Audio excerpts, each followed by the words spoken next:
Okay, that's very close. Hi everybody.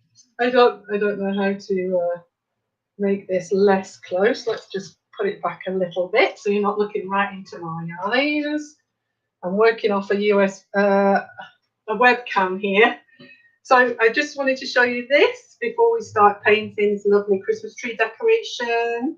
And we're going to go straight into it because we've only got 10 minutes. So I'm just going to move this and give you a close-up, whereas yesterday we didn't have a close-up of the working surface. Oh, and it's the wrong way up. Hang on. I need to move it. Sorry. Right, okay. Let me see if I can get this in the picture. Just move it around a bit. Oops, sorry. Okay. So that's your picture from yesterday. I can straighten it up a bit, maybe. Right. Oh, no. There. Okay. So this is the one we did yesterday. There's a picture of it online. So if you want to catch up and do another one, you can. And I explained yesterday that we had this grid set up, like for all my goldfish. So we do a different small masterpiece each day. So that was the first of the cacti. So we're going to move on to the next one now, which is this one. But let me just find the right spot for this. Very fiddly. Oops. Hang on a second. Where's it gone? To the right of there. Yep. There. Okay. So what we're going to do is we're going to do a slightly different cacti this time. That's straight now. Okay. So we're going to do a different pot, slightly different. I'm just using a 2B pencil for this. Just a little sort of purse shape. Like that. And as I explained yesterday, if you want to then go over these lines with a black fibre tip pen, then you can, just to make things stand out a little bit more. And it becomes more illustrative and design-like if you do that. But often you'll get enough outline showing through just from a pencil mark, especially with watercolour. So we're just drawing a series of circles for this cacti. So just keep building. And if you want to put more on than I'm doing, then go ahead. Okay, so there's your little pot and your cacti sitting inside of it. Okay.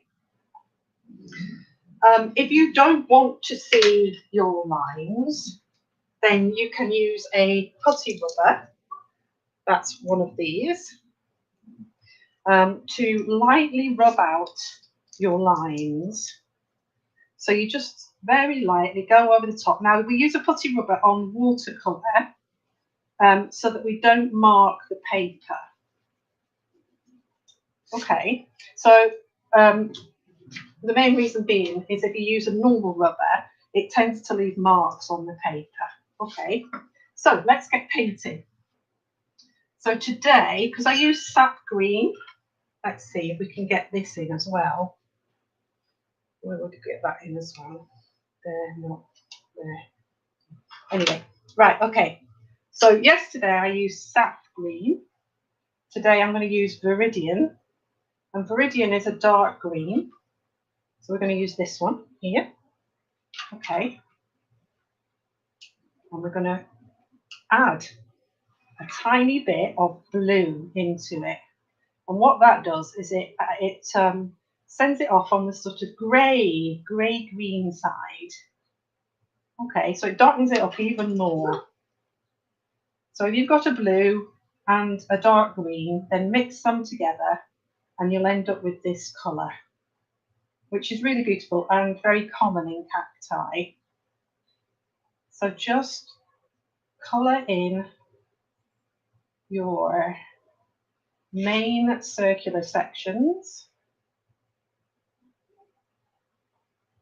like that. If you want to make them darker, then add more pigment into your mix.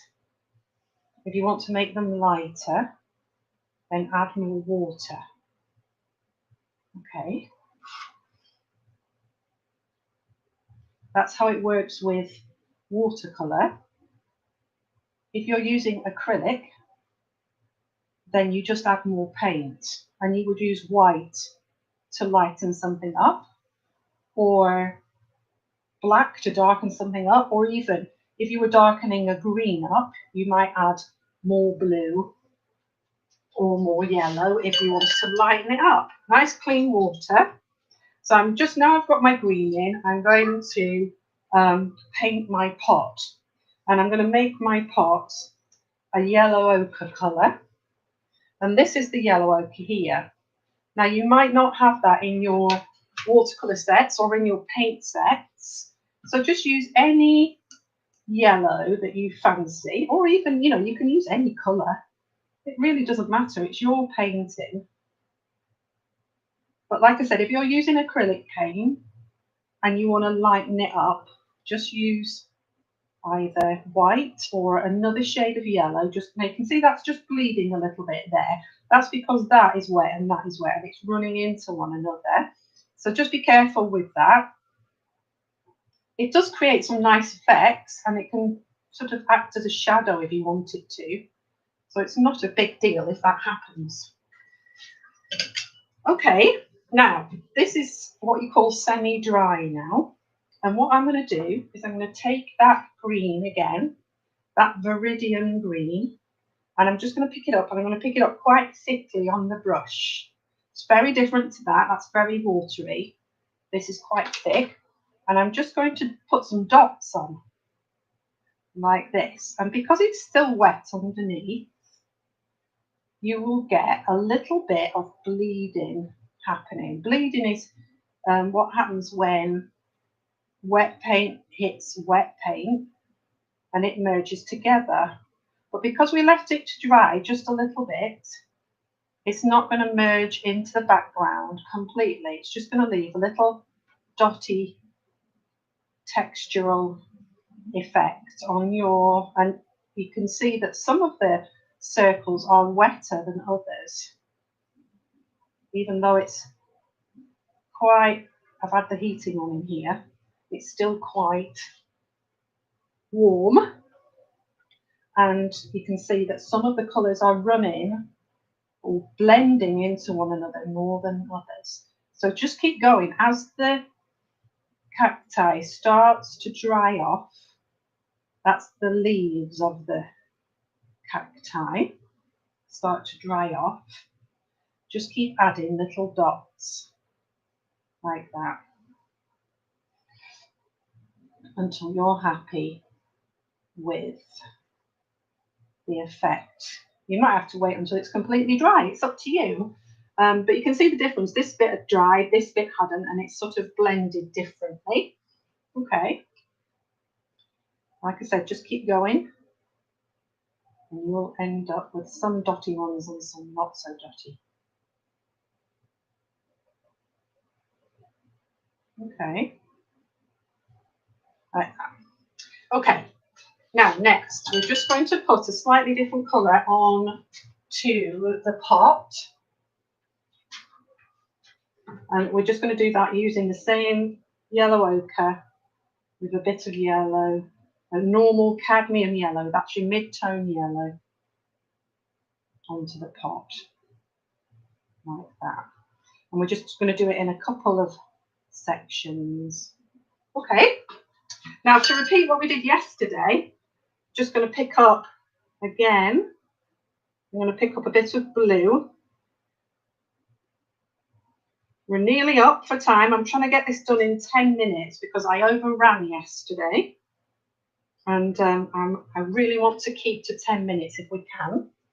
So I know I'm on 109. And we're just going to put some little spikes again coming off these cacti leaves.